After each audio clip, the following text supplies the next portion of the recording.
विद्यार्थी मित्रांनो, एमपीएससी मध्ये आपले टेक्निकल आपलं खूप जास्त साऊंड असलं पाहिजे. त्यामुळे एक छोटा कन्सेप्ट लक्षात घ्या, कशा प्रकारे लक्षात ठेवायचा आहे आपल्याला पूर्ण सिव्हिल इंजिनिअरिंग. त्यातला एक छोटा टॉपिक आपण आज बघू, that is all about structure of the timber. सगळ्या विद्यार्थ्यांना माहिती आहे स्ट्रक्चर ऑफ द टिंबर मध्ये काय असतं. Okay, pith, heartwood, sapwood, cambium layer, inner bark, outer bark. बरोबर आहे. Pith, heartwood, sapwood, cambium layer, inner bark, outer bark. कसं लक्षात ठेवायचं, लक्षात घ्या आता सगळ्या गोष्टी. ओके, पीत काय, पीत म्हणजे कोण रे, पीत म्हणजे आपल्या आजोबा. पीत म्हणजे कोण, तर आपले आजोबा.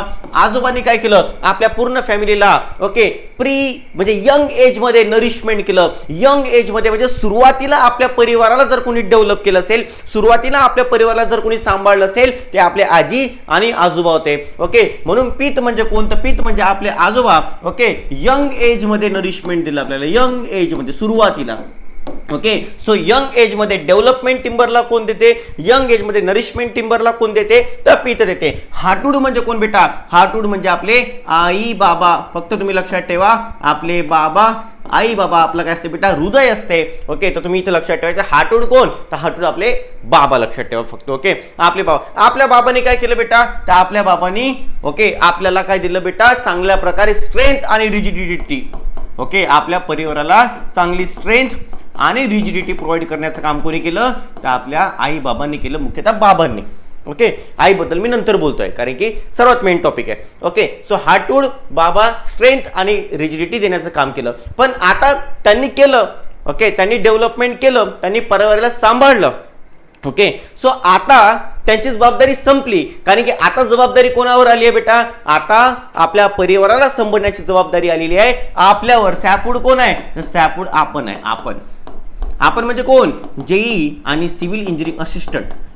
बरोबर आहे. तर आपल्यावर जबाबदारी आता परिवाराला आता सांभाळण्याची. ओके, तर रिसेंट ग्रोथ कोणावरती डिपेंड आहे बेटा, टिंबरची. तर रिसेंट ग्रोथ टिंबरची डिपेंड आहे आपल्या सॅपवूडवर. सॅपवूड म्हणजे आपण स्वतः. ओके, कॅम्बियम लेअर म्हणजे कोण बेटा, आपले करण अर्जुन. बरोबर आहे, म्हणजे आपले मुलं बेटा. ओके, तर आपले मुलं म्हणजे कोण, कॅम्बियम लेअर. आणि आपल्या मुलांवर काय डिपेंड आहे, फ्युचर डेव्हलपमेंट आपल्या परिवाराचं. ओके, तर टिंबरचं फ्युचर डेव्हलपमेंट कोणावरती डिपेंड आहे बेटा, तर टिंबरचं फ्युचर डेव्हलपमेंट डिपेंड आहे कॅम्बियम लेअरवरती. कॅम्बियम लेअर म्हणजे आपले करण अर्जुन. बरोबर आहे. मग हे कॅम्बियम लेअर जे आहे, ओके हे जे कॅम्बियम लेअर आहे, हे कॅम्बियम लेअर म्हणजे आपले छोटे नन्हे मुन्ने हे बिघडले नाही पाहिजे. ओके, यांच्यावर बाहेरच्या गोष्टींचा प्रभाव नाही पडायला पाहिजे, म्हणून आपल्याला काय करायचं, त्यांना प्रोटेक्ट करायचं आहे बाहेरच्या यापासून.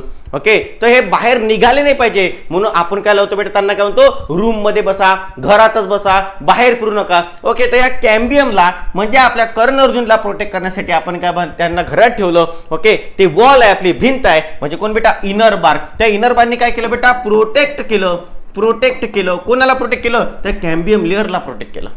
बरोबर आहे. मग आपण म्हणतो हे इनर बार्क. तसंच घराच्या बाहेर निघाला चालन बा, थोडसा रूमच्या बाहेर निघाले पुरत चालन. ओके, पण कंपाऊंड वॉलच्या बाहेर नाही निघाले पाहिजे, म्हणजे रस्त्यावर मुलं गेले नाही पाहिजे. बरोबर आहे. मग आपण म्हणतो ना, रस्त्यावर नाही गेलं पाहिजे बा, पोर्च मध्ये फिरावा. ओके, तर हे कॅम्बियम लेअर तसंच हे इनर बार्क यांना प्रोटेक्ट करण्यासाठी आउटर लेअर जे असते बेटा, त्याला म्हणतो आपण आउटर बार्क. ओके, तर ही काय करते बेटा, हे सगळ्यांना प्रोटेक्ट करते. ओके, हे प्रोटेक्ट करते कोणाकोणाला, कॅम्बियम लेअरलाही आणि इनर बार्कलाही. आणि याच आउटर बार्कला बेटा टेक्निकल लँग्वेज मध्ये कॉर्टेक्स म्हटलं जाते. काय म्हटलं जाते, कॉर्टेक्स म्हटलं जाते. आणि या सर्वांना एकदम बरोबर ठेवण्याची जबाबदारी कोणावरती असते, घरातले आजोबा, वडील, ओके आपण, आपले मुलं, यांना सर्वांना एकत्रित ठेवण्याचं काम, या सर्वांवरती लक्ष ठेवण्याचं काम एकमेव व्यक्ती करते, ते म्हणजे आपली आई. आई म्हणजे मदर. ओके, आणि मदरचं लक्षात ठेवायचं बेटा, मेड्युलरी रेज. लक्षात ठेवायचं, मेड्युलरी रेज. टेक्निकल लँग्वेज मध्ये मेड्युलरी रेज ज्या काय सर्व येतात, पीथ मधून अशा आउटवर्ड डायरेक्शनला निघतात.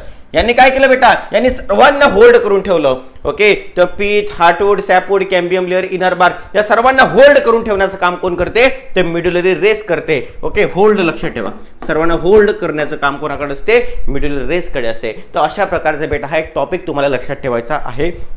अशा उदाहरणासकट जर तुम्ही लक्षात ठेवला तर तुमचं उत्तर कधी चुकणार नाही. तर विद्यार्थी मित्रांनो, अशा प्रकारचा अभ्यास करण्याची आपल्याला गरज आहे. अशा प्रकारचा टेक्निकली साऊंड नॉलेज वाढवण्याची आपल्याला गरज आहे. एमपीएससी सिलेक्शन जर आपल्याला घ्यायचं तर टेक्निकली साऊंड व्हावंच लागेल. त्यासाठी ऑलरेडी आपली सक्षम बॅच उद्यापासून सुरू होते आहे 13 मे. आणि या सक्षम बॅचला आताही 50% डिस्काउंट सुरू आहे. तुम्ही लगेच या नंबरवरती कॉल करा 8686349494. 50% डिस्काउंट घेऊन 100% आपलं सिलेक्शन कन्फर्म करायचं आहे. ओके, 1500 पेक्षा जास्त जागा असणार आहे आणि सर्वात मोठी पदभरती लवकरात लवकर तुमच्यापर्यंत येणार आहे आयोगामार्फत. WRD, WCD, PWD. आजच या नंबरवरती कॉल करून 50% डिस्काउंट घ्या, 100% सिलेक्शन तुमचं निश्चित करा. धन्यवाद.